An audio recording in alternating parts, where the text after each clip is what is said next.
من کفر باللہ من بعد ایمانہ، اور جو شخص ایمان لانے کے بعد اللہ کے ساتھ کفر کرے گا۔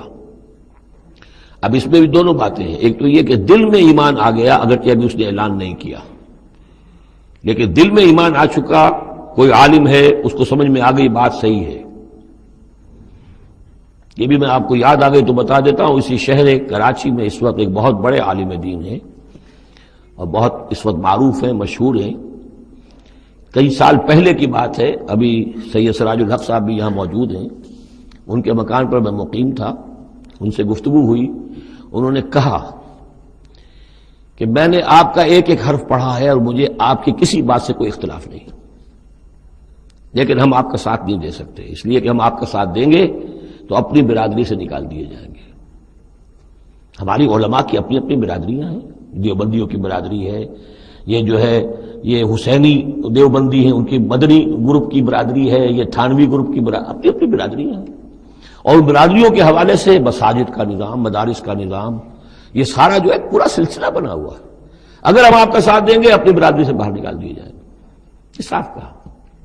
اور ایسے ہی ایک عالم دین پنجاب کے بھی ہیں، انہوں نے بھی یہ کہا، میں نے ہر چیز پڑھی ہے، صرف ایک چیز سے مجھے آپ کی اختلاف ہے، اور وہ یہ کہ جو زمینداری کے بارے میں مولانا تحسین صاحب کی بات کی آپ نے تائید کی ہے، بس باقی مجھے آپ کی کسی چیز سے اختلاف نہیں، لیکن ہم آپ کا ساتھ نہیں دے سکتے۔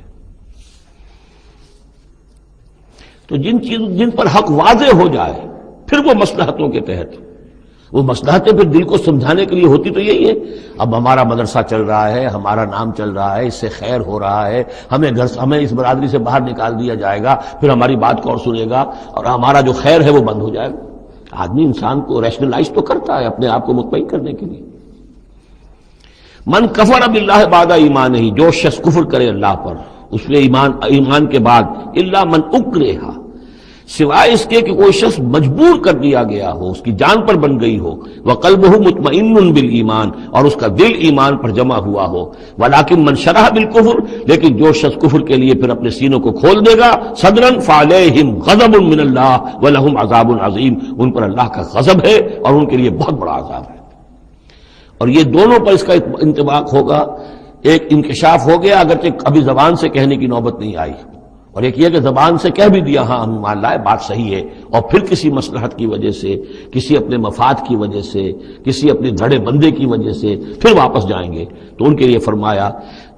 من کفر باللہ من بعد ایمانہ الا من اکرہ وقلبہ مطمئن، ہاں جان بچانے کے لیے کلمہ کفر کہہ دینے کی اجازت ہے، دل جمع ہوا ہو، وقلبہ مطمئن بالایمان، ایمان پر دل جمع ہوا، ٹھکا ہوا، صرف جان بچانے کے لیے رخصت ہے کہ کلمہ کفر کہہ کے جان بچا لو۔ ولیکن من شرح بالکفر صدرا، لیکن جو ان کا سینہ پھر کھل جائے کفر کے لیے اثر نو، وہ اپنے اسی پیشہ ورانہ ضرورتوں کے تحت، فعلیہم غضب من اللہ ولہم عذاب عظیم، ان پر تو غضب ہے اللہ کا اور ان کے لیے بہت بڑا عذاب ہے۔